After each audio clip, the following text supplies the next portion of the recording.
2D wave interference. Imagine you had 2-point sources generating circular waves on the top of the water. You can almost imagine 2 taps that are dripping on these locations. We'll call this one source 1, and we'll call this one source 2. So there's some sort of tap above this point X, and a drip is coming every 2 seconds. So drip, drip. And the waves are spreading out from this location. And these are wave fronts, growing larger and larger. Similarly, at source 2, the drops are landing, the waves are spreading out like ripples on a lake, and they're making concentric circles as they spread away. If the 2 sources are coherent, that means that they have the same frequency or wavelength. You can say frequency or wavelength because if their frequencies are the same, because they're on the same medium, their speed has to be the same. And so if their speed is the same and the frequency is the same, then the wavelength has to be the same as well. So this effectively means the same thing, right? Remember, the speed of this wave is set by the medium.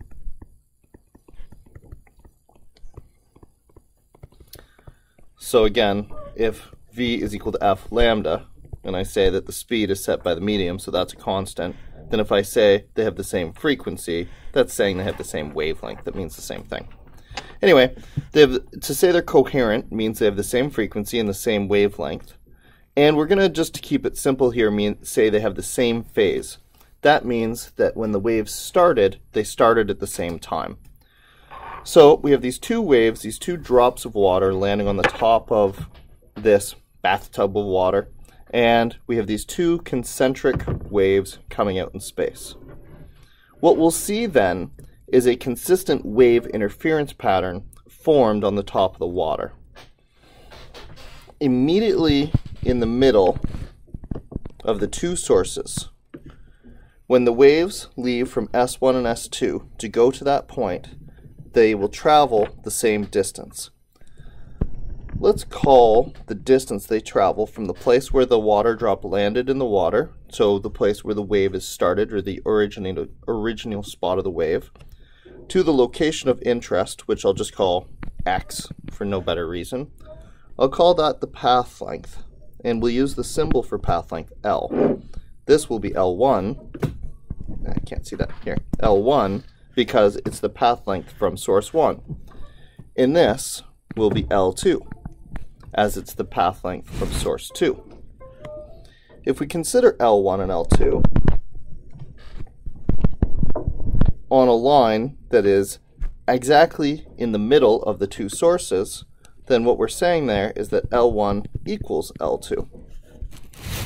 So now if we imagine the wave as it propagates away from its original source, so this is S1 and this is S2, and we say that it propagates for the same distance, and it starts in phase and has the same wavelength, or is coherent as we said, then let's just say, for example, that L1 was 2 wavelengths. Then S2 over that same distance will also be 2 wavelengths.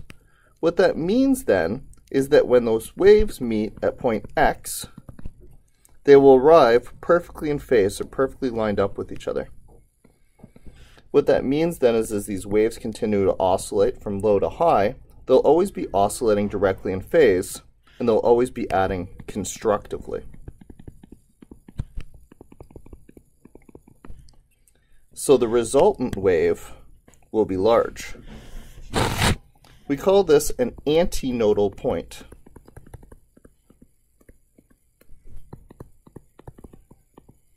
It's a point in space where the wave, the resultant wave, would be very large.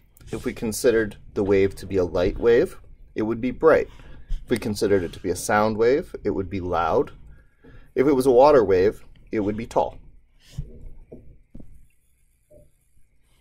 So immediately in between, first of all, we get our n equals 1 antinodal point.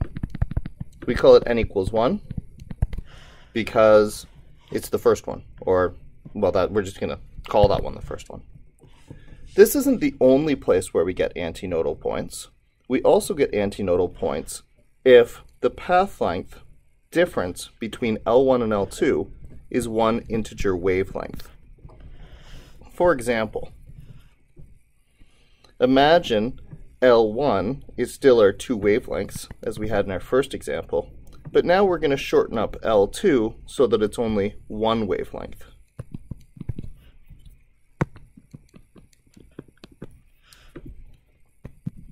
Because one cycle of the wave is repeating, deleting one cycle still allows that point in space to have the two waves line up such that at x, they are always matching completely and adding constructively. So for example, let's take point x here. Actually, that's not the way I did it. Let's take point x here. Now we're going to say that point x, this is our new L1, is still two wavelengths away from source 1, but now it's only one wavelength away from source 2. So this wave goes up and down as it gets to point x. And this wave only goes up and down once as it gets to point x. But what's important is that their phase relationship at point x is the same. They're at the same point in the wave, and so when they continue, they will generate waves which are in phase or are lined up with one another. We can generalize this relationship to say L2 minus L1 will create antinodal or constructive points anytime when the difference between their paths works out to be an integer number of wavelengths.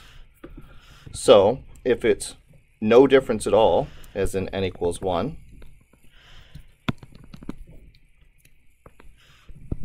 we get no difference at all. N equals 2, one of the path lengths is a wavelength longer. N equals 3, it's two wavelengths longer. We can imagine that by moving x on our diagram here out to this point here. Regardless of which of these scenarios we have, what we see is when we continue the wave from point x, the two continued waves match up such that they're creating, such that they're in phase, they're adding constructively, or they're making very large antinodal waves. So in this, if we have these two sources, what we would observe is a large wave effect directly in between them. And then at regular points,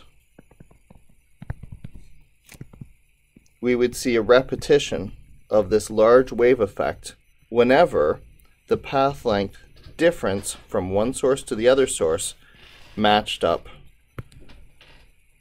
as an integer number of wavelengths.